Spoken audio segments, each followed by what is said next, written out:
Hello everybody, welcome back. I'm MrRedClaw. Welcome back to some more World of Tanks. Now today I am going to be showcasing the Skoda T50 as, well, I'm slowly making my way towards it. The tier 5 and the tier 6 tanks were pretty okay, to be honest. The tier 6 of course having the like an auto loader, the only one on the line, I'm pretty sure, before the tier 9 of course the Skoda T50. Driven today by Kalabok. Is that maybe? Maybe not. Who knows? But yeah, the tier 5, tier 6 are okay. The tier 7, I'm not really finding it that okay.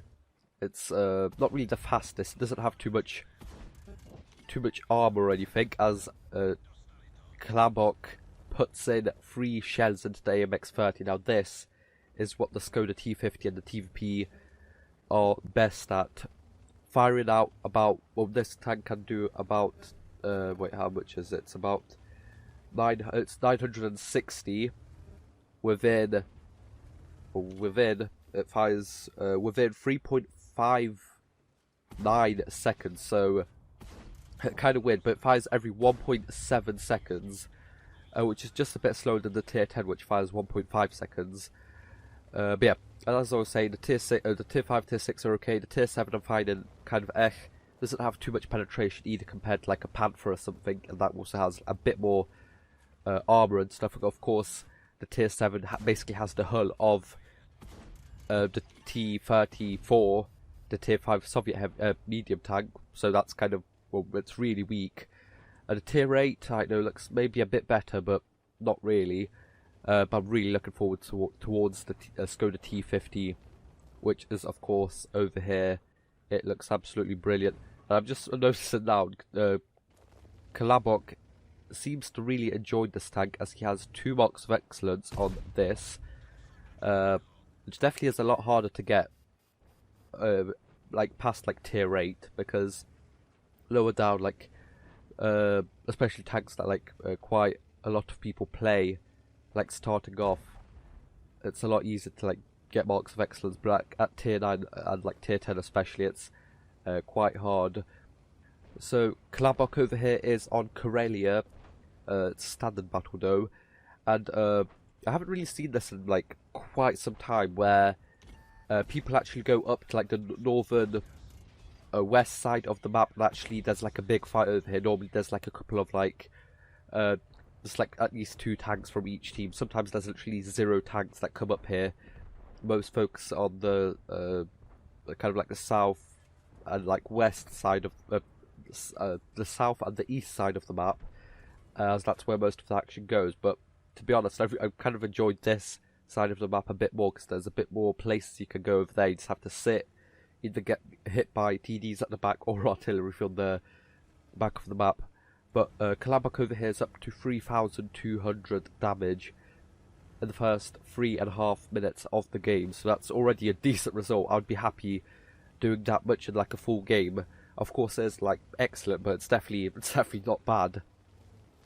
But Kalabok over here still has to kind of carry this flank over here, as the enemy team just kind of won over here, just outright. Kalabok is only joined by a Object 252U over here, the defender. Luckily he is on a full health though, so that's good. Kalabok is as well, so that is good. So there's a Progetto up there, spotting Kalabok in this position. Will the artillery help him, or is the artillery focusing on something else? As he puts a really good clutch shell into this Progetto 46. That was really good. Definitely has probably a really skilled crew, but in order to get 2 marks he'd probably have to get a really good skilled crew, along with Buchte over here, the premium food consumable, and he's probably also using like coated optics. I think he can use vert stabs on this, along with vents. I think you can't of course use a gun rammer because it's an auto loader, so you can't use that, but he definitely has max view range. His aiming time is really good. Oh, talking about aiming time, kind of jinxed him over there. But confident enough to stay out in front of a Basonte C45. He kind of got lucky that it bounced, but he was confident enough that he would unload onto the Emil 2 in time for him to pull back and hopefully avoid the Basante. In this case he didn't, he kind of just bounced somehow, but he takes him out over there up to 4,400 damage, and kind of really helping this side of the flank to kind of win and kind of stay in the fight. As he does have a couple of tanks, the AMX-30, but he's on quite low health, and the 703-2 come in to help him. And there's an LT-432 over here on the kind of in the middle of the map, kind of spotting out the right side. I'm pretty sure he's the one who spotted that that's over there. That Kalabok is trying to pinpoint over here, puts in one good shell, and sadly the third one misses as well. Now, oh, he gets spotted by the P44 Pantera, who definitely pulled back because he was last spotted in the A3 position. Now, the Emil actually was going to counter Kalabok over here, but luckily he escaped, and the artillery puts in a really good shell over there to take him out. As Kalabok over here puts in a shell into the P44, kind of gets some revenge over here. Now, what else is good about this tank? Of course, the DPM isn't the best, but it's an auto reloader, so the DPM isn't like the main thing. It's 2,333, so that's average. Damage of 320, that's basically what every tier 9 medium tank has. Some, of course, have 390, and like the Leopard PTA, I'm pretty sure has 420, but I might be mistaken, it might have 380 as well, 390. 248mm of penetration on the standard rounds.